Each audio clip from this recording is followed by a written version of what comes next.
नमस्कार, मैं हूं विशाल यादव। दोस्तों, ये बात तो सही है कि जब से जस्टिस बी.आर. गवई देश की सबसे बड़ी अदालत के सबसे बड़े जज बने हैं, तब से कार्यपालिका की मनमानी नहीं चल रही है। कार्यपालिका तो बहुत कुछ करना चाहती है, लेकिन जस्टिस बी.आर. गवई के होते हुए कुछ कर नहीं पा रही है। दोस्तों, हम सभी को पता है कि जब जस्टिस बी.आर. गवई सीजीआई बने और सीजीआई बनने से एक दिन पहले, शपथ ग्रहण से एक दिन पहले उन्होंने कहा था कि ना मैं बिकने वाला हूं, ना मैं झुकने वाला हूं, ना तो रिटायरमेंट के बाद मुझे गवर्नर बनना है और ना ही राज्यसभा का सांसद बनना है, ना ही मुझे कोई बड़ा सियासी पद चाहिए।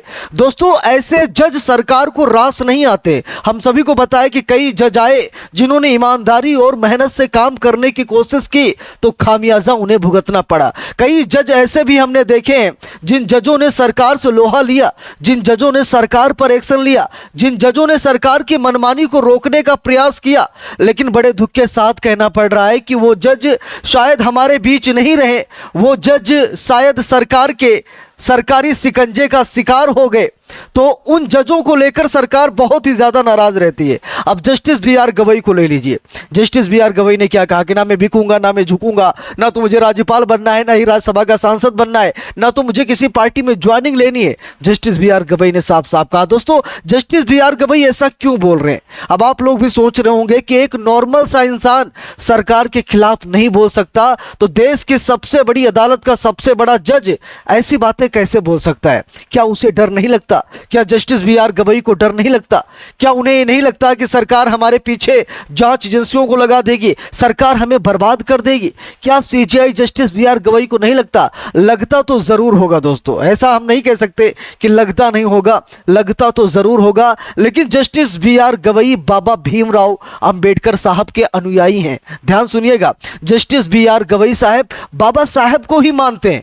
वो कहते हैं कि मैं यहां पर संविधान की सेवा करने के लिए आया हूं। Justice B R. गवई कई बार ये कहते पाए गए कि अगर मैं सुप्रीम कोर्ट का जज बना तो ये बाबा साहेब की देन है, और अगर मैं देश की सबसे बड़ी अदालत का सबसे बड़ा जज यानी कि सीजीआई बनाना, तो ये भी बाबा साहेब की देन है। तो जो बाबा साहेब का भक्त है, जो बाबा साहेब का अनुयायी है, वो डर ही नहीं सकता, उसे किसी बात का डर नहीं। लेकिन दोस्तों, उसके बावजूद भी न्यायपालिका में मनमानी, उसके बावजूद कार्यपालिका में मनमानी, मनमाने कानून लेकर आना, सारी चीजें हो रही हैं। उसके बाद भी सब कुछ हो रहा है। अभी मैंने कुछ दिन पहले आप लोगों को एक खबर दिखाई थी, जरा ध्यान सुनिएगा इस बात को। मैंने आपको ये खबर दिखाई थी जहां पर दलित समाज का एक लड़का, होनहार, विद्वान, पढ़ने लिखने में बहुत तेज, ये पंजाब का मामला है। पंजाब के अमृतसर के एक जिला कोर्ट का जज बन गया। जरा सोचिए, मैं आप इसे ध्यान समझिएगा, बहुत बड़ी बात है। एक दलित समाज का, जिसका पिता मोची था यानी जूते सिलता था, जिसकी मां दिहाड़ी मजदूरी करती थी, उसका बेटा पढ़ लिख करके वो जज बन गया। फिर ऊंची जाति के जजों ने, यह पंजाब हाई कोर्ट का मामला है, ऊंची जाति के जजों ने उसे सस्पेंड करा दिया। उन लोगों को रास ही नहीं आया कि एक दलित समाज का लड़का पढ़ लिख करके जज बन गया, हमारे बगल आकर बैठ गया। उन्हें रास नहीं हुआ। मामला सुप्रीम कोर्ट में गया, जस्टिस सूर्यकांत के पास। जस्टिस सूर्यकांत ने जब यह देखा कि एक दलित समाज का लड़का जज बना है, तो इसे क्यों हटाया गया, तो कोई कमी नजर नहीं आई। जस्टिस सूर्यकांत ने खुद कहा कि यह तो बड़ा होनहार है, यह तो बहुत अच्छा डिसीजन लेता था, यह काबिल जज है, इसे जाति पात की वजह से इसे बर्खास्त करा दिया गया। जरा सोचिए, वो दलित था इसीलिए उसे सस्पेंड करा दिया गया। दोस्तों, एक खबर आज मैंने आपको सुबह दिखाई थी, जिसे देखकर आप लोगों के पैरों तले जमीन खिसक जाएगी। आज सीजीआई जस्टिस बी.आर. गवई है, बाबा भीमराव अंबेडकर साहब के अनुयायी हैं, वो सिपाही हैं बाबा साहब के।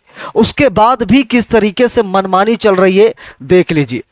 दोस्तों, बात यह है कि अभी सुबह मैंने आपको एक खबर दिखाई थी जहां पर नीतीश कुमार की पार्टी के एक राज्यसभा सांसद की दो बेटियां सुप्रीम कोर्ट में सरकारी वकील हो गई, यानी कि केंद्र सरकार की सरकारी वकील हो गई। जरा सोचिए, नीतीश कुमार की पार्टी के कद्दावर नेता, उनकी दो बेटियां, देख लीजिए, मैं आपको तस्वीर दिखा रहा हूं, उनकी दो बेटियां सुप्रीम कोर्ट के सरकारी वकील हो गई, जिसको लेकर के पूरे देश में बवाल सा मचा हुआ। तेजस्वी यादव भी कह रहे हैं कि कुशलता कुछ नहीं, काबिलियत कुछ नहीं, उसके बाद भी इन्हें सुप्रीम कोर्ट का सरकारी वकील बना दिया गया। अभी किसी दूसरी जात का बंदा हो ना, वो पिछड़ा हो, दलित हो, आदिवासी समाज से हो, अल्पसंख्यक हो, अगर वो किसी बड़े पद पर बैठ जाए तो इन लोगों को बड़ी दिक्कत सी होती है। ये लोग नहीं चाहते कि कोई छोटी जाति का व्यक्ति बड़े पद पर बैठ जाए। इसीलिए तो जस्टिस बी.आर. गवई ने भी कहा कि मैं अछूत नहीं हूं। उनको भी कहना पड़ा, जरा सोचिए, उन्हें भी कहना पड़ा कि मैं अछूत नहीं हूं। जरा सोचिए, देश की सबसे बड़ी अदालत के सबसे बड़े जज को यह कहना पड़ा कि मैं अछूत नहीं हूं। देखिए उनका बयान है कि मैं भारत में एक नागरिक के रूप में पैदा हुआ हूं, मैं अछूत नहीं हूं, क्योंकि समाज जस्टिस बी.आर. गवई को अछूत कहता था। आज वो देश की सबसे बड़ी अदालत के सबसे बड़े जज बन गए, लेकिन अभी भी उसी दृष्टि से देखा जा रहा। उन्हें गए थे महाराष्ट्र, उनका घर भी है महाराष्ट्र में। सीजीआई बनने के बाद जस्टिस बी.आर. गवई महाराष्ट्र गए थे, जहां पर महाराष्ट्र की सरकार ने उनका स्वागत तक नहीं किया। कई बड़े रैंक के अधिकारी वहां उनको रिसीव करने तक नहीं पहुंचे। भाई क्या मामला था? जाति पात का ही मामला था क्या? ये सीधा सवाल पूछा जा रहा है, क्या जाति पात का मामला था, इसीलिए ये लोग रिसीव करने नहीं गए? तो दोस्तों, ये जाति पात व्यवस्था खत्म होनी चाहिए। अब जस्टिस बी.आर. गवई देश के सीजीआई बने हैं तो मुझे लगता है कि न्याय जरूर होगा, न्याय हर हाल में होगा, क्योंकि वो बाबा साहेब को मानते हैं।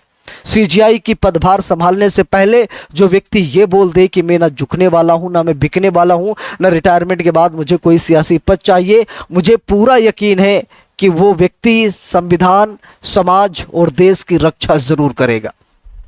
संविधान पर बड़ा प्रहार किया जाता है, बड़ा कुठारघात किया जाता है।